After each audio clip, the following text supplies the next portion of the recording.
ஞானவேல் ரத தயாரிப்பில் studio green வழங்கும் சிவா இயக்கத்தில் சூர்யாவின் அட்டகாசமான நடிப்பில் கங்குவா நவம்பர் 14 முதல் உலகமெங்கும். ஓகே, ஷோக்குள்ள போயிடலாம். Welcome to the imperfect show. தமிழ்நாட்டில் அரசாங்க மருத்துவமனையில் இன்னைக்கு துரதிருஷ்டவசமான சம்பவம் நடந்திருக்கு. சென்னை கிண்டியில் அரசு பன்னூக்கு மருத்துவமனை இருக்கு. தினமும் ஆயிரக்கணக்கான மக்கள் அங்கே ட்ரீட்மெண்ட்டுக்கு வந்துட்டு போயிருப்பாங்க. அதே மாதிரிதான் கடந்த 6 மாசமாக புற்றுநோய் பாதிக்கப்பட்ட 50 வயது மதிக்கத்தக்க ஒரு பெண் ட்ரீட்மெண்ட்டுக்காக வந்துட்டு போயிட்டு இருந்திருக்காங்க. அவங்க கூட அவருடைய மகன் விக்னேஷ் எப்பயும் வருவாங்களாம். இன்னைக்கு புற்றுநோய் பிரிவுல பணியில் இருந்திருக்காரு டாக்டர் பாலாஜி ஜெகநாதன். விக்னேஷ் என்ன பண்ணிருக்காரு, எங்க அம்மாவுக்கு நீங்க சரியா ட்ரீட்மெண்ட்டே கொடுக்கறது கிடையாது, முறையா நீங்க சிகிச்சை அளிக்கிறது கிடையாது, எப்பதான் எங்க அம்மா குணமாகும்னு சொல்லிட்டு வாக்குவாதத்துல தகராறுல ஈடுபட்டவர் ஒரு கட்டத்துல மறைச்சு வச்சிருந்த கத்தி எடுத்து பாலாஜி ஜெகநாதன் மீது சர்ற மாதிரியா வெட்டி இருக்காரு. அவரு சம்பவ இடத்திலேயே டாக்டர் சரிஞ்சு விழுந்திருக்காரு. தப்பிச்சு கூட முயற்சி பண்ண விக்னேஷையும் அங்கிருந்த பொதுமக்கள், காவலர்கள், அங்க மருத்துவமனையில் இருந்த ஊழியர்கள் எல்லாரும் சேர்ந்து பிடிச்சிருக்காங்க. உடனடியாக இணை கமிஷனர் சிபி சக்கரவர்த்தி அங்க அந்த விக்னேஷ் அரெஸ்டும் பண்ணியிருக்காரு. இப்போ இந்த சம்பவம் அரசாங்க மருத்துவர்கள் மத்தியில ஒரு அச்சத்தை ஏற்படுத்தி, எங்களுக்கு பாதுகாப்பு இல்லை, தொடர்ந்து நாங்க அதை தான் சொல்லிட்டு இருக்கோம்னு சொல்லிட்டு ஸ்ட்ரைக் எல்லாம் கூட அறிவிச்சிருக்காங்க. ஆமா, காலவரையற்ற ஒரு வேலை நிறுத்தத்தை அறிவிச்சிருக்காங்க.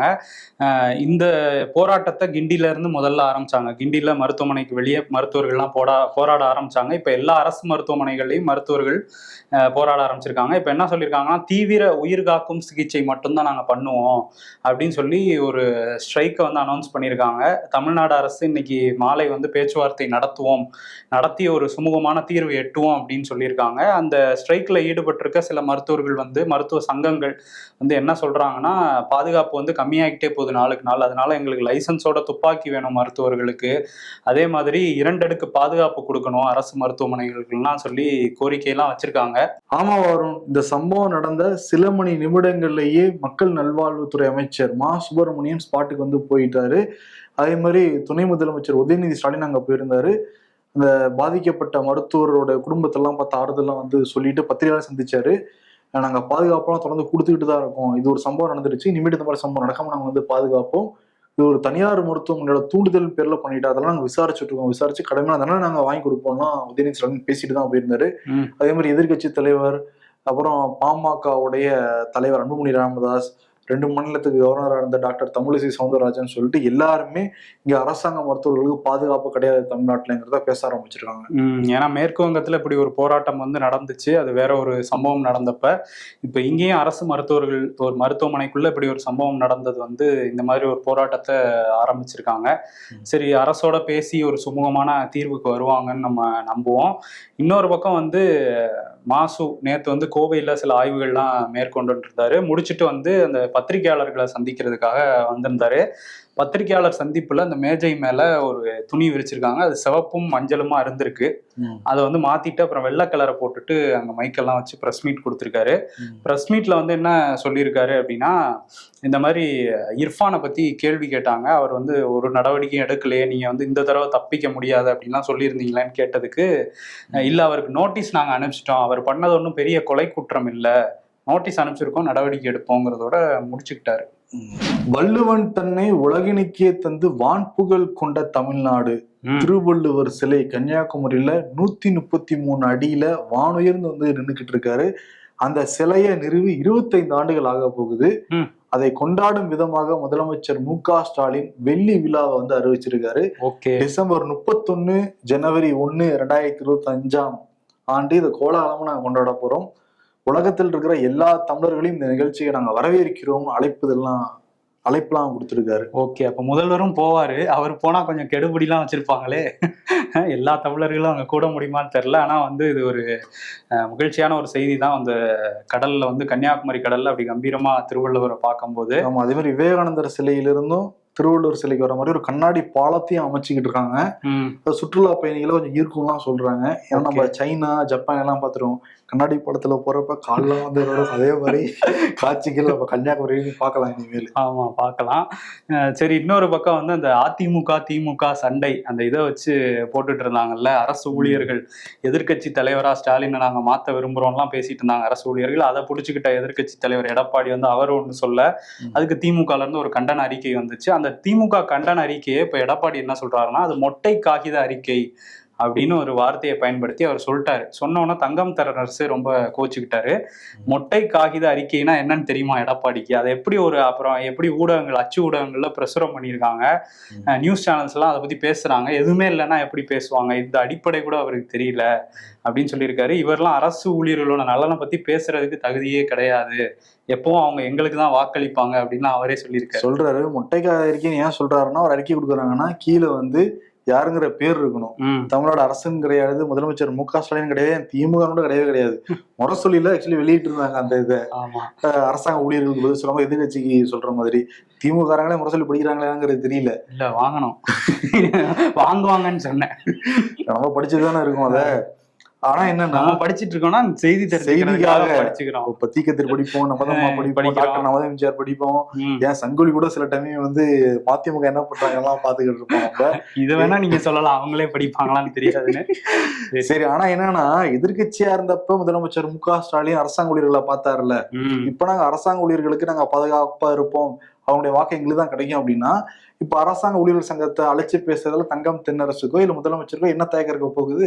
கேட்பாங்கல்ல, இதெல்லாம் நீங்க பண்றேன்னு சொன்னீங்களே பண்ணலையேன்னு பதில் இல்லைல்ல. அதனாலதான், அதாவது எடப்பாடிக்கு பதில் இருக்கு, எடப்பாடிக்கு சொல்றதுக்கு பதில் இருக்கு.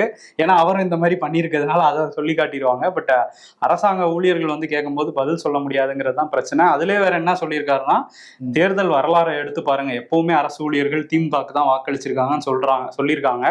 பட் இந்த தடவை வரலாற்றை மாற்றி காட்டுவோங்கிற ரேஞ்சுக்கு தான் ஒரு அறிக்கையை அரசு ஊழியர்களே கொடுத்துருந்தாங்க. ஏன்னா கோபத்துலதான் இருக்காங்க திமுக மேல. நம்ம எதிர்கட்சியா மாத்தோம்ட்டு, ஏன்னா ஒவ்வொரு ஃபேமிலியும் 4 வாக்கு, அதெல்லாம் வச்சாலே கிட்ட 30 லட்சம் வாக்குகள் வந்துடும். அதுல பாதிக்கப்பட்டா கூட 15 லட்சம் வாக்குகள் டிஎம்கேக்கு மிஸ் ஆச்சுன்னா ஒரு பெரிய செட்பேக் தான். அதுக்கு பொறுத்திருந்து பார்ப்போம். பாஜகவோட தென் சென்னை வெற்றி வேட்பாளரா அறிவிக்கப்பட்டாங்க தமிழிசை. ஆனா கடைசியில தோல்வியை தான் அவங்களுக்கு கிடைச்சது. வெற்றி வேட்பாளர் இல்ல அப்படிதான் சொன்னாங்க அறிவிச்ச போது, அதை சொல்றேன். கடைசியில தோல்வியில முடிஞ்சது. இப்போ வந்து அவங்க என்ன சொல்றாங்கன்னா, எடப்பாடி சொல்லியிருந்தாருல அந்த கூட்டணி பத்திலாம், நம்ம வந்து கூட்டணி இன்னும் நெருங்கட்டும், ஒத்த சிந்தனை உள்ள கட்சிகள்லாம் ஒண்ணு சேர்ந்து திமுகவை வீழ்த்துவோம்னு சொல்லியிருந்தாரு. அது ரொம்ப அழகா சொன்னாரு அண்ணன் எடப்பாடி. அதுதான் என்னோட கருத்தும், மக்கள் விரோத திமுகவை யார் யாரெல்லாம் வீழ்த்தணும்னு நினைக்கிறாங்களோ எல்லாம் ஒன்னா வரணும், ஒரே லைன்ல வந்து பண்ணிடணும். அதனால அவங்களுக்கு வேணும் போல கூட்டணி வேணும் அப்படிங்கிற மாதிரி ஒரு இதுலதான் சொல்லியிருந்தாங்க. ஆனா வந்து ஜெயக்குமார் ஏன் இப்படி அவசரப்படுறாரு? அவர் வந்து இன்னும் தேர்தல் 2026 தான், அதுக்குள்ள இவர் வந்து நாங்க கூட்டணி கிடையாதுன்னு இவர் பாட்டு ஏன் சொல்றாரு அப்படிங்கிற மாதிரி ஜெயக்குமார் மேல கோபமா இருக்காங்க. ஆக்சுவலி எடப்பாடி பத்தி இன்னும் தமிழ் சமுதாயம் புரிஞ்சதுன்னு நினைக்கிறேன். நேற்று ஒரு பேச்சு இன்னைக்கு ஒரு பேச்சு பேசுவார்ல. இன்னைக்கு அரசியல்வாதிகளே அப்படித்தானே. சரி, இன்னைக்கு அண்ணன் ரொம்ப சிறப்பா ஒரு விஷயத்த பேசியிருக்காரு. அண்ணன் எடப்பாடியார் என்னன்னா, இன்னைக்கு கோயம்புத்தூர் விமான நிலையம் நினைக்கிறேன், திருச்சி விமான நிலையத்துல அதை பத்தி பேசினார்ல. சேலம் இல்ல, சேலம்ல இருந்து வந்துட்டு கன்ஃபியூஸ் ஆகுது எனக்கு. ஏதோ ஒரு திருச்சி விமானத்துல பேசினாரு, இந்த மாதிரி ஒத்த கருத்துடைய கட்சிகள் திமுகவை நாங்க வீழ்த்த தயாராக இருக்கிறோம்னு சொல்லிட்டு பிஜேபியோட மறைமுக கூட்டணியான்னு சொல்லிட்டு நம்மளோட சூழலாம் பேசி பாரதிதாசனான்னு சொல்லிட்டு குழப்பத்துல இருக்கான்னு சொல்லலாம். அப்போ குழப்பம் தான் நம்ம சொல்லியிருந்தோம். அதை பார்த்துட்டாரு. சரி, நம்ம இன்னும் குழப்பி விடுவோம்னு ஏதோ சொல்லியிருக்காரு. இன்னைக்கு என்ன சொல்லியிருக்காரு, நான் அன்னைக்கு சொன்னேன் திருச்சி விமான நிலையத்துல, உடனே எல்லாரும் வந்து பிடிச்சிக்கிட்டு நீங்க எல்லாரும் பேசிக்கிட்டு இருக்கீங்க. இப்ப நான் திரும்பவும் சொல்றேன், பிஜேபியோட கூட்டணி கிடையாதுங்கிறத நாடாளுமன்ற தேர்தல் அப்பவே நான் அறிவிச்சிட்டேன். அதே முடிவு அதிமுக இன்னமும் இருக்கு. அப்ப அன்னைக்கு கேட்டப்ப அதை சொல்லிருக்கலாமே கூட்டணி கிடையாதுன்னு. அதுதான் சொல்ல வந்தாரு, நம்மளாம் தப்பா புரிஞ்சுக்கிட்டோமா? அது பிஜேபி தெளிவா இருக்கு. அதுல பிஜேபியோட கூட்டணி வைப்பீங்களா? அவர் என்ன சொல்றாரு, டிஎம்கேவை எதிர்க்கக்கூடிய அதிமுகவை தலைமையா ஏத்துட்டு ஒத்த கட்சி வந்தாங்கன்னா எல்லாத்தையும் நாங்க ஏத்துப்போம்னு அவர் சொல்லியிருந்தாரு. இன்னைக்கு என்ன சொல்றாரு, திமுக நாங்க எதிர்ப்போம், எங்க தலைமையில கூட்டணி அமையும், ஆனா பிஜேபி கிடையாதுங்கிறத இன்னைக்கு சொல்லியிருக்காரு. சரி, அடுத்து மதுரை விமான நிலையத்துல என்ன சொல்றாருன்னு பாப்போம். சென்னை விமான நிலையம் இருக்கு, மதுரை விமான நிலையம், வேற என்ன இருக்கு, தூத்துக்குடி விமான நிலையம் இருக்கு. எல்லா விமானத்திலயும் நீங்க வரணும்னு கேட்போம். நீங்க என்ன சொல்றீங்கன்னு நாங்க வெயிட் பண்ணிட்டு இருக்கோம். பத்தலைன்னா திருவனந்தபுரத்துல கூட போய் இறங்கி ஏதாவது சொல்லுங்க, நாங்க தெரிஞ்சு. டெல்லி கூட போலாம். டெல்லி தான் வேணான்றாரு இப்போதைக்கு. இல்ல, ஒரு மாநில தலைவரா இருக்கவரு, ஒரு அதிமுகங்கிற ஒரு மிகப்பெரிய கட்சிக்கு தலைவரா இருக்கவரு, பொதுச் செயலாளரா இருக்கவரு, தலைவர் சொன்னா கோச்சுப்பாங்களா அவங்க? ஒரு ஸ்டாண்ட தெளிவா எடுக்கணுமா இல்லையா? எல்லாத்தையும் குழப்பற மாதிரி பேசிக்கிட்டு இருந்தா கட்சி அவங்க எப்படி நம்பிக்கை வரும்? ஆல்ரெடி நம்பிக்கை இல்லாம தோய்வாதான் இருக்காங்க. இப்ப எதுக்கு இவ்வளவு குழப்பணும்? நடிகை கஸ்தூரி தெலுங்கு மக்களை பத்தி கொச்சையான கருத்துக்களை பேசிட்டு இப்ப தலைமறைவா இருந்துட்டு இருக்காங்க. இருந்தாலும் எனக்கு முன்ஜாமீன் வேணும் அப்படின்னு சொல்லிட்டு மதுரை கிளை நீதிமன்றத்துல, உயர்நீதிமன்ற கிளையில வந்து ஒரு மனு போட்டிருந்தாங்க. அதை விசாரிச்ச நீதிபதி வந்து என்ன சொல்லியிருக்காருன்னா, இந்த மாதிரிலாம், அதாவது அந்த புறத்தோட தொடர்பு படுத்தி தெலுங்கு மக்களை பேசினா தேவையற்ற விளைவுகள் வரும்னு தெரியாதான் என்ன கஸ்தூரிக்கு அப்படின்னு சொல்லி கண்டனம்லாம் பதிவு பண்ணியிருக்காங்க நீதிபதி. இருந்தாலும் நாளைக்கு தான் வந்து முன்ஜாமீன் கிடைக்குமா இல்லையாங்கிற உத்தரவு வந்து நான் சொல்லுவேன் அப்படிங்கிறதையும் நீதிபதி அந்த இதுல சொல்லியிருக்காரு. இப்போதைக்கு தலைமறைவா இருக்காங்க கஸ்தூரி. மதுரை பத்தி பேசுறீங்க, அப்படியே தஞ்சாவூர் பக்கம் வருவோம். தஞ்சாவூர் பக்கத்துல கும்பகோணம் இருக்கு. கும்பகோணம் பக்கத்துல சூரியனார் கோயில் மடம் இருக்கு. சிதம்பரம் இருக்குன்னு சொல்லுவீங்க நினைச்சேன். அதுல கிட்டத்தட்ட 18 சைவ மடம் தமிழ்நாட்டுல இருக்கு. அதுல முக்கியமான மடம். இந்த மடத்துக்கு மட்டும் சுமார் 1000 கோடிக்கு மேல சொத்து இருக்குங்கிறாங்க. இந்த மடத்துடைய ஆதீனம் யாரு அப்படின்னா ஆதீனம் மகாலிங்க சுவாமிகள். இவருக்கு அண்மையில இப்பதான் ரிஜிஸ்டர் மேரேஜ் நடந்தது. மேரேஜா? அக்டோபர் 10ஆம் தேதி நடந்தது. உடனடியா இவருக்கு அடுத்தபடியா இருந்த அடுத்த நிலையில இருந்த சுவாமிநாத சுவாமிகள் வந்து எதிர்த்தாப்புல ஸ்ரீ காரியம் சுவாமிநாத சுவாமிகள் இந்த மாதிரி மடாதிபதியா இருக்கிறவங்க ஆதீனமா இருக்கிறவங்க இல்லறத்துல ஈடுபடக்கூடாது, துறவரம் மேற்கொண்டவங்க இல்லறம் மேற்கொள்ளக்கூடாது, இதான் ஆதீனமுடைய மரபே, இது மடத்தையே கொச்சப்படுத்திட்டாரு, தூய்மையே போயிடுச்சுன்னு சொல்லிட்டு கருத்தெல்லாம் தெரிவிச்சிருந்தாரு. உடனே இவருக்கு மேல இருந்தால மகாலிங்க சுவாமி என்ன சொல்லியிருந்தாருன்னா, இவரு மடத்துடைய வேலைகளே பாக்குறது கிடையாது, ஃபுல்லா மணல் மாஃபியா வேலைகள் தான் பாத்துக்கிட்டு இருக்காருன்னு சொல்லிட்டு பயங்கரமான கேங் வார் ஆயிடுச்சு அவங்களுக்குள்ளார. ஆகா, என்னென்னமோ வெளியே வருதுங்கிற மாதிரி இருக்கு. ஆமா, அந்த பகுதி மக்கள் இதை பாத்துக்கிட்டே இருந்தாங்க. அந்த பகுதி மக்கள்லாம் நேற்று ஒன்று திரண்டு மகாலிங்க சுவாமிகள் அந்த மடத்துக்கு போய் நீங்க கல்யாணம் பண்ணிட்டீங்க, இங்க கிளம்பி நீங்க கர்நாடகாவே நீங்க போங்க, ஆதீனமா இருக்கவங்க யாரும் கல்யாணம் பண்ணிக்க கூடாதுன்னு சொல்லிட்டு அவங்க மக்கள் வந்து கோரிக்கை வைக்க, காவல்துறை அங்க வர, மக்கள் கோபமா இருக்காங்க, ஆதீனம் நீங்க கிளம்பி வெளியே வாங்கன்னு சொல்லிட்டு வெளியே வந்து பூட்டு போட்டாங்க மக்கள் ஆதீனத்துக்கு. அப்புறம் ஆதீனம் வாசலே ரொம்ப நேரம் உட்கார்ந்து இருந்தாரு. அதற்கு பிறகு சாவிகளை பட்டீஸ்வரம் கோயில் செயலாளர்கிட்ட வந்து ஒப்படைச்சிட்டு இப்ப பஞ்சாயத்து இப்ப போய்கிட்டு இருக்கு. ஆதீனமா இருக்கவங்க ஒரு முன்மாதிரியா இருக்கணும் மக்கள் கிட்ட. இப்படி கல்யாணம் பண்ணிக்கிட்டு இப்படி பேர் அடிதடி சண்டையெல்லாம் போட்டுக்கிட்டாங்கன்னா ரசிப்பாங்களா மக்கள் அப்படின்னு அந்த பகுதி மக்களே கேட்கறாங்க.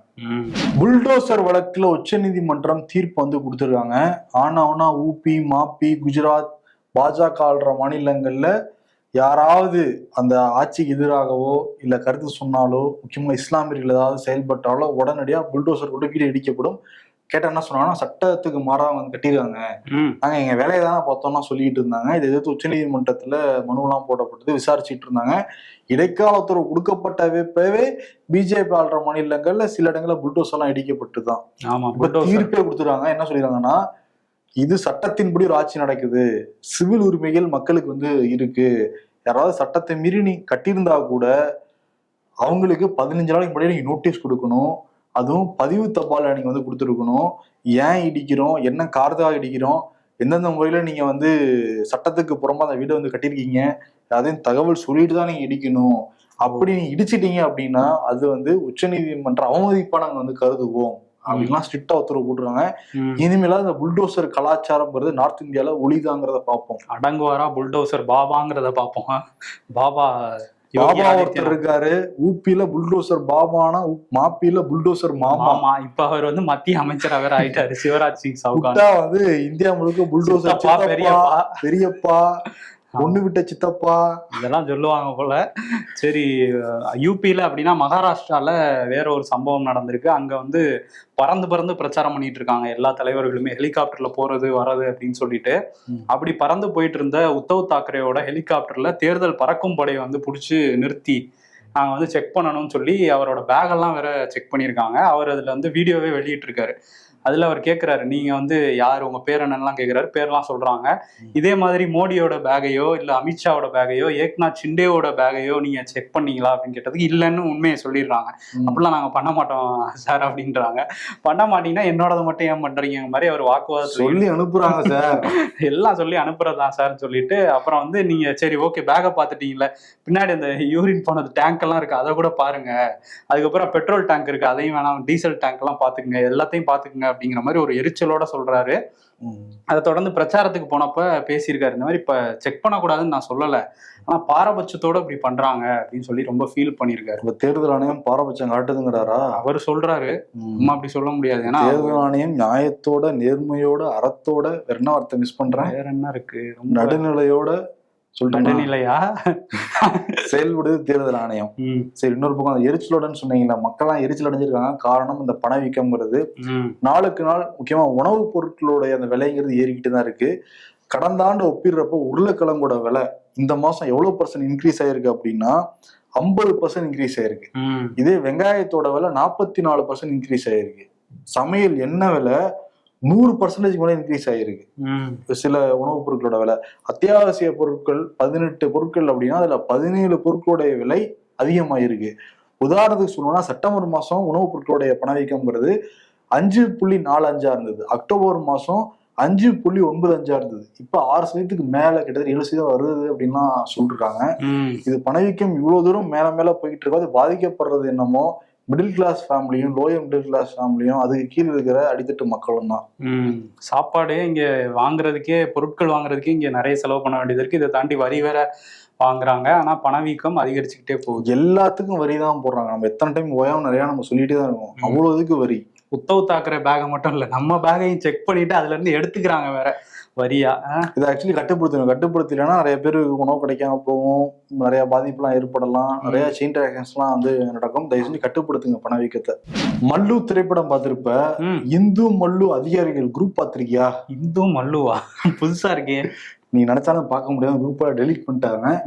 எங்கன்னா கேரளால முக்கியமான ஐஏஎஸ் அதிகாரி, தொழில் மற்றும் இந்த வணிகத்துறை இயக்குநராக இருந்திருக்காரு, ஐஏஎஸ் அதிகாரியா இருந்திருக்காரு, கோபாலகிருஷ்ணன்கிறவரு. அவர் வந்து நிறைய மூத்த ஐஏஎஸ் அதிகாரிகள், அதே மாதிரி இளம் ஐஏஎஸ் அதிகாரிகள் எல்லாத்தையும் சேர்த்து இந்து மல்லு அதிகாரிகள் குரூப்பை வாட்ஸ்அப்ல ஆரம்பிச்சிருக்காரு. மத ரீதியாவா? ஆமா. உடனடியா நிறைய ஐஏஎஸ் ஆபீசர் கேள்விதான் கேட்டிருக்காங்க. அந்த இடத்துல பதறி போன ஒரு கோபாலகிருஷ்ணன் டெலிட் பண்ணியிருக்காரு. ஓ, என்ன நம்ம இவங்களை சேர்த்து விட்டா இவங்க நம்மள்ட்ட கேள்வி கேட்கறாங்கன்னு நினைச்சிருப்பாரு. டெலிட் பண்ணா போயிடுமா, எல்லாம் எவிடன்ஸ் எல்லாம் எடுத்துறாங்க ஐஏஎஸ் ஆபீசர்ஸ். எடுத்துட்டு பினராயி விஜயன்ட்ட பாருங்க சார், நீங்க வந்து மதச்சார்பற்ற ஒரு ஆட்சியை கொடுத்துக்கிட்டு இருக்கீங்க, இவர் பிஜேபி ரூட்ல போற மாதிரி தெரியுது. உங்களுக்கு கீழே இருக்கிற அதிகாரி இந்துலாம் வைக்கிறாரு வாட்ஸ்அப் குரூப், அதை எங்கெல்லாம் சேர்த்துடுறாரு, நியாயமான்னு கேட்டோடனே சஸ்பெண்ட் பண்ணிருக்காரு. அதே மாதிரி இன்னொரு ஐஏஎஸ் ஆபீசர் பிரசாந்த்ங்கிறவரையும் வேற ஒரு காரணம் சொல்லி சஸ்பெண்ட் பண்ணிருக்காரு. ஓகே, சரி. இப்ப நீங்க கேரளாவை பத்தி பேசுனதுனால வயநாடுல இன்னைக்கு வாக்குப்பதிவு நடந்துட்டு இருக்கு. அங்கே ஓரளவு வாக்குப்பதிவு மக்கள் வந்து ஆர்வத்தோட வாக்களிச்சுட்டு தான் இருக்காங்க. அங்கே சில பூத்துலலாம் போய் பிரியங்கா காந்தி, அவங்களுக்கு அங்கே வாக்கு இல்லை, இருந்தாலும் சும்மா போயிட்டு அப்படியே ஆய்வுலாம் பண்ணிட்டு எப்படி மக்கள் எவ்வளோ மகிழ்ச்சியாக இருக்காங்களான்னு பார்த்துட்டு ஓகேன்னு சொல்லிட்டு அவங்க போயிட்டு இருக்காங்க. அதே மாதிரி ஜார்க்கண்ட்லையும் வந்து 43 தொகுதிகள், சட்டமன்ற தொகுதிக்கான வாக்குப்பதிவு போயிட்டு இருக்குது. அது கொஞ்சம் ஸ்லோவாக தான் போகுது, ரொம்ப வேகமாலாம் அங்கே வாக்குப்பதிவு நடக்கலை.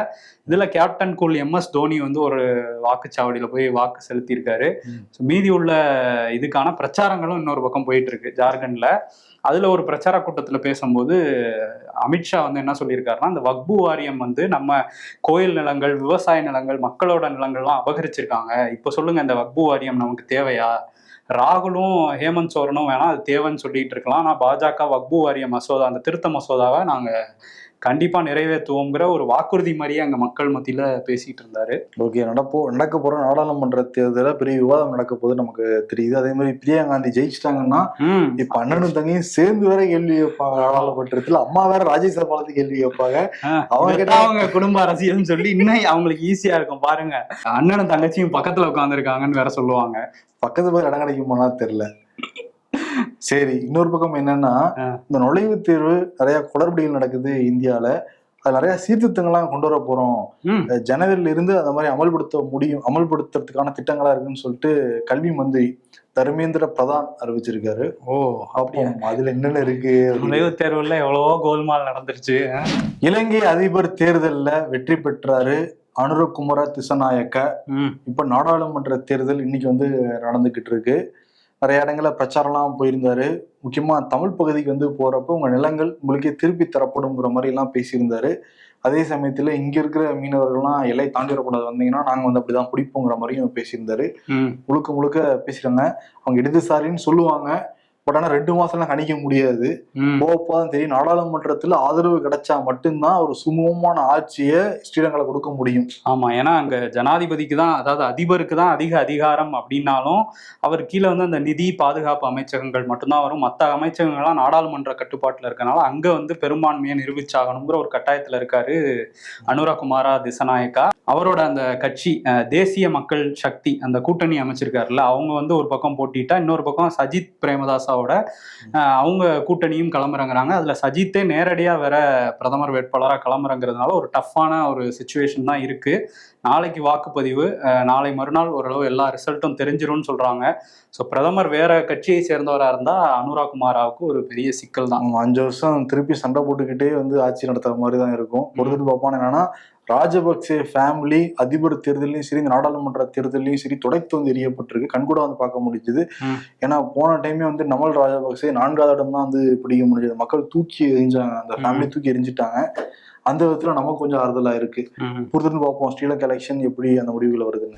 உக்ரைன் ரஷ்யா போர் பல மாதங்களா நீடிச்சுக்கிட்டே போயிட்டே இருக்குது. இதுல வந்து இப்போ பிரிட்டனை சேர்ந்த ஆயுதப்படை அதிகாரிகள் சில தகவல்களை வந்து சொல்லியிருக்காங்க.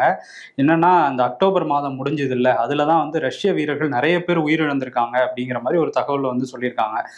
உக்ரைன் வந்து ஸ்ட்ராங்கா தான் இருக்கு, அவங்களுக்கு வந்து ஆயுத சப்ளை எல்லாம் கிடைக்கிறதுனால ஸ்ட்ராங்கா இருக்கனால ரஷ்யாவோட வீரர்கள் நிறைய இறந்திருக்காங்கிற ஒரு விஷயத்த சொல்றாங்க. அதுலயும் ஒரு நாளைக்கு கிட்டத்தட்ட 1500 வீரர்கள் உயிரிழந்திருக்காங்க, இல்லைன்னா காயமாவது அடைஞ்சிருக்காங்க. இந்த மாதிரி தான் ரஷ்யன் ஆர்மி வீக் ஆகிக்கிட்டே போகுது அப்படிங்கிற ஒரு விஷயத்த சொல்றாங்க. அதனாலதான் நார்த் கொரியால இருந்து ஆட்களை இறக்குறாங்கிற ஒரு தகவலும் இருக்கு. எல்லாம் போர் முடியணும்னு பாக்குறப்ப இந்த மாதிரி தரவுகள்லாம் வெளியாகிக்கிட்டு இருக்கு. இன்னொரு பக்கம் என்னன்னா, சவுதி இளவரசர் சல்மான் வந்து கண்டனம் தெரிவிச்சிருக்காரு இஸ்ரேலுக்கு. நீங்க வந்து என்ன அழிப்பு ஈடுபட்டுக்கிட்டு இருக்கீங்க, இது ரொம்ப தவறான ஒரு விஷயம் அப்படின்னு சொல்லிட்டு அவரோட கருத்துக்கெல்லாம் முடிச்சிடும். நிறைய அந்த மத்திய கிழக்கில் இருக்கிற நிறைய நாடுகள் இஸ்ரேல் பண்றது என்ன அழிப்பு தாங்கிறதையும் சொல்றாங்க. நமக்கு அப்படித்தானே தெரியுது. ஏன்னா தினம் தினம் ஒரு 40 பேர் 20 பேர் இறந்து போயிட்டு இருக்காங்க. எப்பதான் அந்த போர் முடிவுக்கு வரும்னு தெரியல. சீக்கிரம் வரணும்.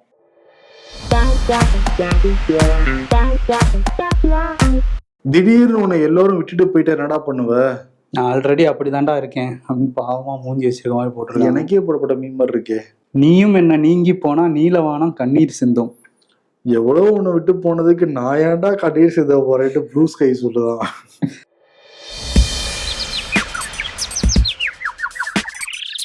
அதிகாரம் இருந்தும் 2 வரிக்கு மேல் போடவில்லை திருவள்ளுவர். ஆனா இவங்க எத்தனை வரி போடுறாங்க பார்த்து நிர்மலா சீதாராமன் கத்துக்கணும். 5 வயது இருக்கும்போது சிவகங்கை ஆட்சியர் அலுவலகத்திற்கு கொடி பிடிச்சிட்டு போனேன் சீமான். அப்புறம் உள்ள போய் பார்த்தா அந்த சிவகங்கை ஆட்சியர் சீட்ல உட்கார்ந்துருந்ததே நான் தான்னு தெரிய வந்துச்சு. பேசாம திரும்ப வந்துட்டேன். அரசியல்ல இதெல்லாம் சாதாரணமாப்பா. விருது யாரு கொடுக்கலாம்? அமித்ஷா இருக்காரு. நடுநிலையான நேர்மையான அறமான தேர்தல் ஆணையத்துக்கு ஏதாவது கொடுக்கலாமா? தேர்தல் ஆணையத்துக்கெல்லாம் கொடுக்க முடியாதுப்பா.